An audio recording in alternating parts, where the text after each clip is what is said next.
ഓം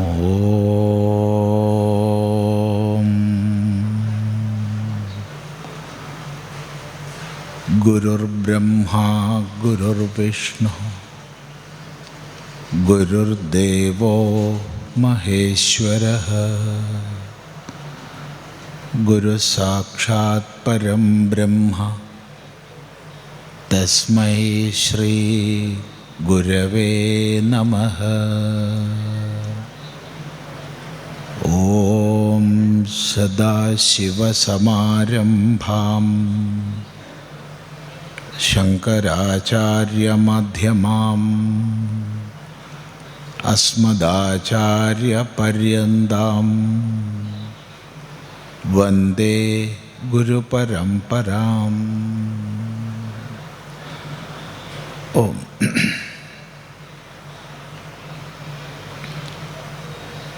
നൂറ്റി 13 ഹിന്ദുമത പരിഷത്തിൽ ധർമാചാര്യ സഭയിലാണ് നമ്മളെല്ലാവരും ഒത്തുചേർന്നിരിക്കുന്നത്.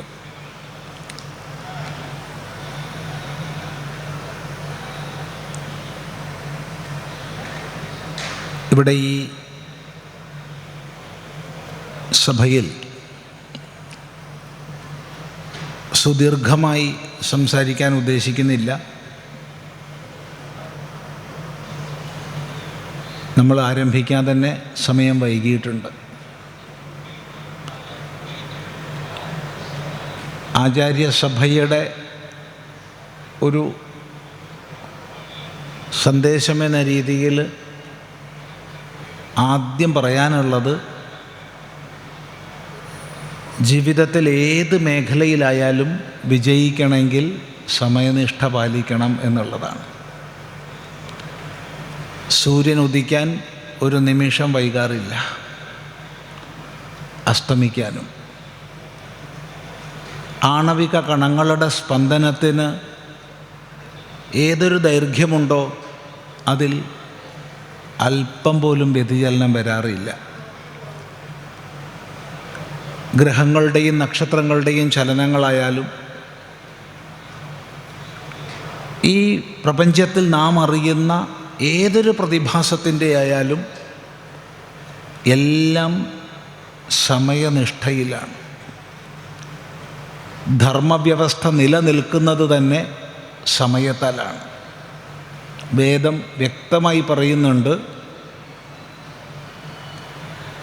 വ്യദധാത് ശാശ്വതീഭ്യ സമാഭ്യ എന്ന്. ശാശ്വതങ്ങളായ കാലമാനങ്ങളെ കൊണ്ടാണ് ഈ പ്രപഞ്ച വ്യവസ്ഥ നിലനിൽക്കുന്നത്. അതുകൊണ്ട് ജീവിതത്തിലെ എല്ലാ മേഖലകളിലും എപ്പോഴും സമയനിഷ്ഠ പാലിക്കണേ എന്ന് മാത്രം ആരംഭത്തിൽ പറയുകയാണ്. ഒരിടത്തല്ല, എല്ലായിടത്തും എപ്പോഴും.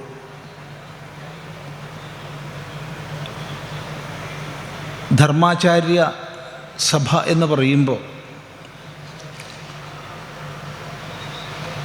വൈദിക ശാസ്ത്രങ്ങളിൽ അത് വേദത്തിലാവട്ടെ, ഇതിഹാസത്തിലാവട്ടെ, പുരാണത്തിലാവട്ടെ നമുക്ക് കാണാൻ കഴിയും. വിദ്വാൻമാർ ഇടയ്ക്കിടെ വിദ്വൽ സദസ്സുകളെ ചേരും.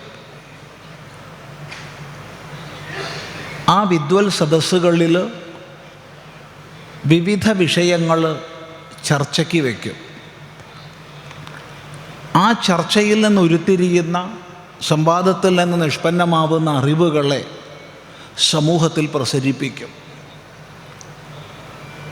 അങ്ങനെ നിരന്തരം അറിവുകളുടെ നവീകരണം സംഭവിക്കുന്നത് കൊണ്ടാണ് സനാതനധർമ്മം സനാതനമായി നിലനിന്നത്.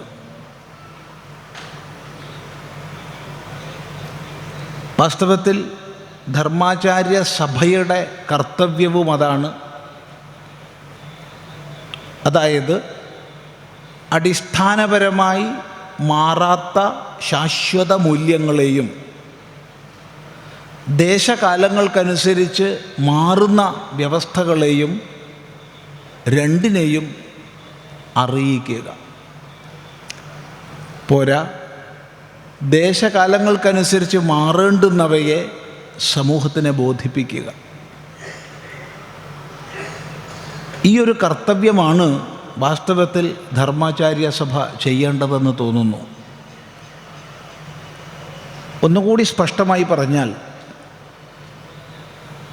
നമ്മുടെ വൈദികമായ അഥവാ ധാർമ്മികമായ വീക്ഷണമനുസരിച്ച് നമുക്ക് ശാസ്ത്രങ്ങളെ രണ്ടായി തിരിക്കാം. ഒന്ന് ശ്രുതിയാണ്, രണ്ട് സ്മൃതിയാണ്. ശ്രുതി ഒരു കാലഘട്ടത്തിലും ഒരിടത്തും മാറാത്തതാണ്. അതിന് മാറ്റമില്ല. കാരണം ശാശ്വത സത്യങ്ങളാണ്, ശാശ്വത സത്യപ്രഖ്യാപനങ്ങളാണ്. ശ്രുതിക്ക് ഒരിക്കലും ഒരിടത്തും മാറ്റം വരില്ല. ശ്രുതിയിൽ മാറ്റം വരുത്തേണ്ടതില്ല. എന്നാൽ സ്മൃതിയാകട്ടെ കാലത്തിനനുസരിച്ച് ദേശത്തിനനുസരിച്ച് മാറേണ്ടുന്നതാണ്. അത് ആചരണങ്ങളുടെ വിഷയത്തിലാകാം, അനുഷ്ഠാനക്രമങ്ങളിലാവാം, മാനുഷിക മര്യാദകളിലാവാം, സാമൂഹിക ക്രമങ്ങളിലാവാം. ഇപ്പോൾ ചെറിയൊരു ഉദാഹരണം പറഞ്ഞാൽ, ഇന്ന് നമ്മുടെ പ്രധാനപ്പെട്ട സ്മൃതി, നമ്മെ സംബന്ധിച്ച്, ഭാരതീയരെ സംബന്ധിച്ച് ഇപ്പോഴത്തെ ഏറ്റവും പ്രധാനപ്പെട്ട സ്മൃതി ഏതാണെന്ന് ചോദിച്ചാൽ ഒരു സംശയമില്ല, നമ്മുടെ ഭരണഘടനയാണ്. നമ്മുടെ ഭരണഘടനയാണ് ഇപ്പോഴത്തെ മുഖ്യ സ്മൃതി. ഈ സ്മൃതി വിദ്വത് സഭ 1949 നവംബറിൽ അംഗീകരിച്ച് 1950 ജനുവരി 26 മുതൽ പ്രാബല്യത്തിൽ വന്നു. അങ്ങനെ നമ്മൾ റിപ്പബ്ലിക്കായി രൂപപ്പെട്ടു. വർഷങ്ങൾ 75 ആയേ ഉള്ളൂ. ഈ 75 വർഷത്തിനിടയ്ക്ക് എത്രമാത്രം അമെൻമെൻറ്റ്സ് വന്നു?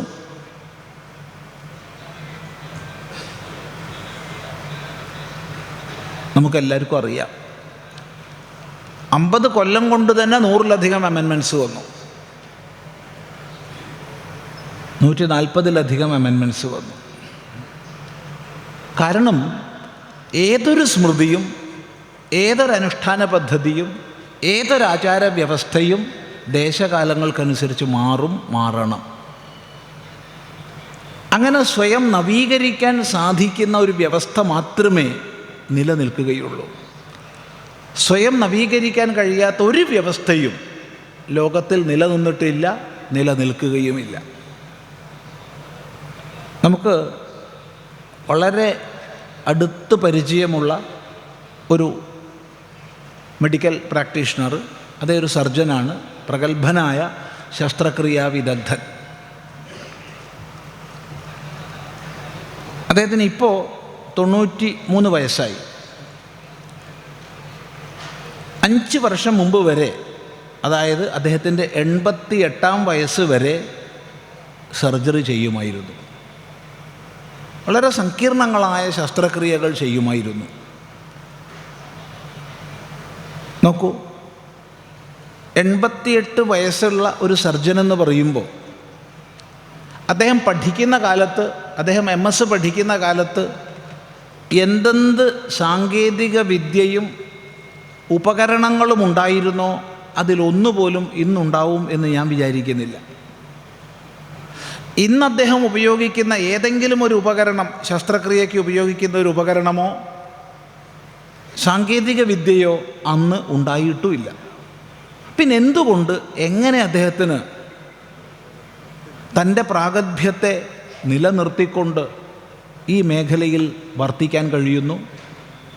ഒറ്റ മറുപടിയുള്ളൂ, കാലത്തിനനുസരിച്ച്, സമയത്തിനനുസരിച്ച് സ്വയം നവീകരിച്ചു കൊണ്ടേയിരുന്നു.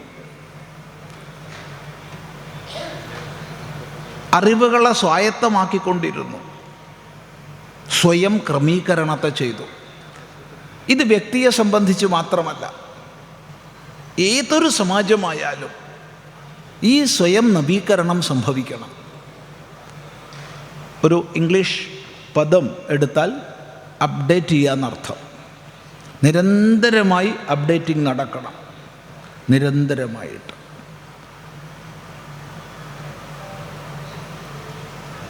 ഈ നവീകരണത്തിന് എന്തായിരിക്കണം കാരണം? മാറ്റത്തിന് വേണ്ടി മാറ്റം കൊണ്ടുവരരുത്. മാറ്റം സ്വാഭാവികമായി സംഭവിക്കണം, മാറ്റം അനിവാര്യതയിൽ നിന്നായിരിക്കണം.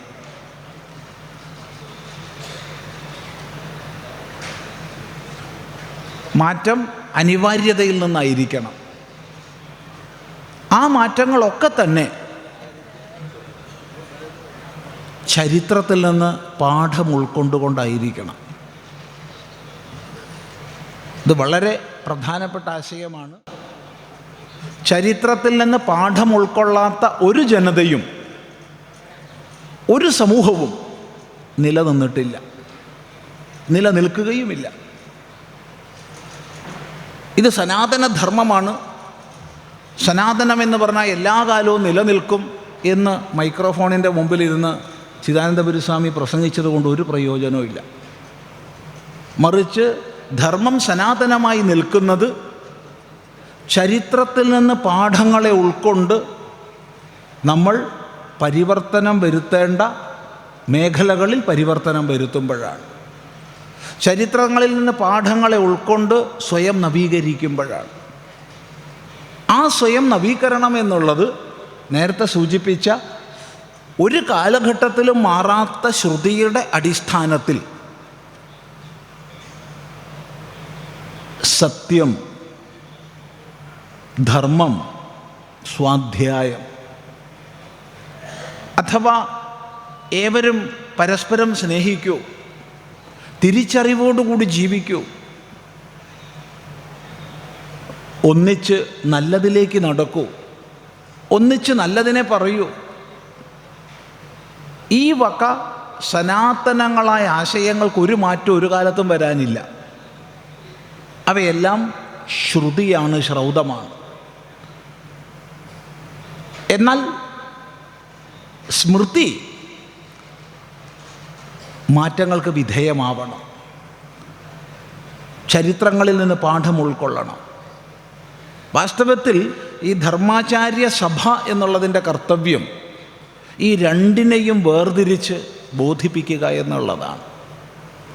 മാറാത്ത ശ്രുതിയും മാറുന്ന സ്മൃതിയും. സ്മൃതിയെ ഏതെങ്കിലും ഒരു മതം അഥവാ ഏതെങ്കിലും ഒരു വ്യവസ്ഥ എല്ലാ കാലവും നിലനിൽക്കേണ്ടതാണെന്ന് കരുതിയാൽ ആ വ്യവസ്ഥ നിലനിൽക്കില്ല. അതേ സമയത്ത് അടിസ്ഥാന മൂല്യങ്ങൾ നഷ്ടപ്പെട്ടാലോ പിന്നെ അതിന് വ്യക്തിത്വവുമില്ല, അസ്തിത്വവുമില്ല. അതുകൊണ്ട് ഈ രണ്ടിനെയും യഥോചിതം മനസ്സിലാക്കാനും മനസ്സിലാക്കിക്കാനുമാണ് വാസ്തവത്തിൽ ഈ തരം സഭകളൊക്കെ നടക്കേണ്ടത്. ഈ അറിവോടുകൂടി വരുമ്പോൾ നമ്മുടെ സമാജം അഭിനവമായി തീരും. ആ വലിയ ഒരു ദൃഷ്ടിയോടുകൂടിയാണ് ഇത്തരമൊരു സഭയ്ക്ക് 113 വർഷങ്ങൾക്ക് മുമ്പ് ആചാര്യന്മാർ സങ്കല്പം ചെയ്തതും ക്രമികമായി പുലർന്നു പോന്നതും. അതുകൊണ്ട് ഈ ഒരു സന്ദർഭത്തിൽ ദീർഘമായി സംസാരിക്കുന്നില്ല. മാത്രമല്ല, യോഗാധ്യക്ഷൻ എന്ന രീതിയിൽ എപ്പോഴെങ്കിലും വേണമെങ്കിൽ ഇടപെടാനുള്ള അധികാരമുണ്ട്. നമ്മൾ ആരംഭിക്കുമ്പോൾ തന്നെ വളരെ വൈകിയിട്ടുണ്ട്. അടുത്ത നാളെ മുതലെങ്കിലും കൃത്യസമയത്തിന് ഈ സഭ ആരംഭിക്കണേ, ഒരാളുണ്ടെങ്കിലും ഇല്ലെങ്കിലും. സദസ്സില്ല സ്വാമി, വേണ്ട, സമയം നിശ്ചയിച്ചാൽ ആ സമയനിഷ്ഠ പുലർത്തുക. ഇത് പറയുമ്പോൾ ഒറ്റ സംഭവം മാത്രം നിങ്ങളെ ഓർമ്മിപ്പിച്ചുകൊണ്ട് ഉപസംഹരിക്കാം. ഇന്ന് ആയിരക്കണക്കിന് സജ്ജനങ്ങൾ ഓരോ വേദാന്ത ക്ലാസ്സിനും പ്രഭാഷണത്തിനും ഒത്തുചേരുന്ന സ്ഥലമാണ് മൈലാപ്പൂരിൽ ശ്രീരാമകൃഷ്ണ മഠം. ശ്രീരാമകൃഷ്ണദേവൻ്റെ നേരിട്ടുള്ള ശിഷ്യനായ രാമകൃഷ്ണാനന്ദ സ്വാമികളാണ് അവിടുത്തെ പ്രഥമ ആചാര്യൻ, സംസ്ഥാപകൻ. ആ കാലത്ത് സ്വാമിജി തന്നെ കടലാസിൽ എഴുതും, ഇന്ന ദിവസം ശ്രീമദ് സ്വാമി രാമകൃഷ്ണാനന്ദ സ്വാമിയുടെ പ്രഭാഷണം ഉണ്ടായിരിക്കും എന്നൊക്കെ എഴുതി മദ്രാസിൽ, അന്ന് ചെന്നൈ അല്ല, അന്ന് മദ്രാസിനാണ് പേര്, പല പല സ്ഥലങ്ങളിൽ ഒട്ടിച്ച് വയ്ക്കും. ഒരു ദിവസം ഒരു കോളേജ് പ്രൊഫസർ ഈ പ്രഭാഷണം കേൾക്കാൻ വേണ്ടി പോയപ്പോൾ അകത്തുനിന്ന് വലിയ പ്രഭാഷണമാണ്, വലിയ ശബ്ദത്തിൽ. അദ്ദേഹം വിചാരിച്ചു അകത്ത് ധാരാളം പേരുണ്ടാവും. അദ്ദേഹം ഭക്തിയോടെ ശ്രദ്ധയോടെ അകത്ത് കടന്നപ്പോൾ സ്വാമിജി മാത്രം ഇരുന്ന് പ്രസംഗിക്കുക. ഒരു കുട്ടിയില്ല, ഒരു കുട്ടി. എന്നാൽ കേൾക്കാൻ ഒരാൾ വേണ്ടേ? അദ്ദേഹം കേട്ടിരുന്നു ആ അമൃതവാണികളെ. അവസാനം നമസ്കരിച്ചു. അദ്ദേഹത്തിന് അന്ന് വരെ ഒരു സന്യാസിയെ നമസ്കരിച്ച് ശീലമില്ല, അങ്ങനെ ചെയ്തിട്ടില്ല, ആ സംസ്കാരവുമില്ല. അറിയാതെ നമസ്കരിച്ചു. ഒരു സംശയമുണ്ട്. എന്താ സംശയം? അല്ല, ഇവിടെ ആരും ഉണ്ടായിരുന്നില്ലല്ലോ ഞാൻ വരുന്നതിന് മുമ്പ്. ഒരു മൈക്ക് ഓപ്പറേറ്റർ ഉണ്ടെങ്കിൽ നമുക്ക് വിചാരിക്കാം ഞാൻ പറയണത് അയാളെങ്കിലും കേൾക്കുമെന്ന് വിചാരിച്ചിട്ടാണ് ഇയാൾ പറയണത്, അയാൾ ഇരിക്കണത് ഇയാൾ നിർത്തട്ടെ എന്ന് വിചാരിച്ചിട്ടാണെന്നൊക്കെ വിചാരിക്കാം. ഇതങ്ങനെയൊന്നല്ല, ഒരു മനുഷ്യനും ഇല്ല. അദ്ദേഹം പറഞ്ഞു, നമ്മളൊരു സമയം നിശ്ചയിച്ചാൽ ആ സമയത്തിന് ചെയ്യണം. നിങ്ങൾ നോക്കിക്കോളൂ, ഏതാനും കാലം കഴിയുമ്പോൾ ആയിരങ്ങൾ ഇവിടെ കേൾക്കുന്ന അവസ്ഥ വരുമെന്ന്. ഇന്ന് നമുക്ക് മൈലാപ്പൂർ ശ്യാമകൃഷ്ണ മഠത്ത് പോയാൽ ആർക്കും മനസ്സിലാവും. അതുകൊണ്ട് സൂചിപ്പിക്കാനുള്ളത് സമയനിഷ്ഠ. നമ്മുടെ ജീവിതത്തിൽ എപ്പോഴാണ് കാറ്റ് പോവാന്ന് ആർക്കും അറിയില്ല. ഇപ്പോൾ സംസാരിച്ചുകൊണ്ട് നിൽക്കുമ്പോൾ കാറ്റ് പോവാം, ഈ കേട്ടുകൊണ്ട് നിൽക്കുമ്പോൾ കാറ്റ് പോവാം, ഒരു നിമിഷം തിരിച്ചു വരില്ല. ഇന്ന് രാവിലത്തെ ഉദയം എനിക്ക് ഒന്ന് കാണേണ്ടിയിരുന്നു എന്ന് സാക്ഷാൽ ബ്രഹ്മാവ് വിചാരിച്ചാലും സാധ്യമല്ല.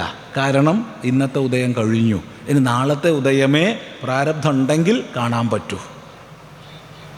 അതുകൊണ്ട് സമയത്തിൻ്റെ വില മനസ്സിലാക്കി ജീവിക്കുക. വിദ്യാർത്ഥിയായാലും ഗൃഹസ്ഥനായാലും വാനപ്രസ്ഥനായാലും സന്യാസിയായാലും ഏത് മേഖലയിൽ വിജയിക്കണമെങ്കിലും മുഖ്യം സമയനിഷ്ഠയാണെന്ന് ഓർമ്മിപ്പിച്ച് ഈ പരിപാടിക്ക് എല്ലാവിധ ശുഭസങ്കല്പങ്ങളും സമർപ്പിച്ച് ഇവിടുത്തെ തുടർ പരിപാടികൾ യഥോചിതം നടക്കട്ടെ. വളരെ വളരെ സന്തോഷം.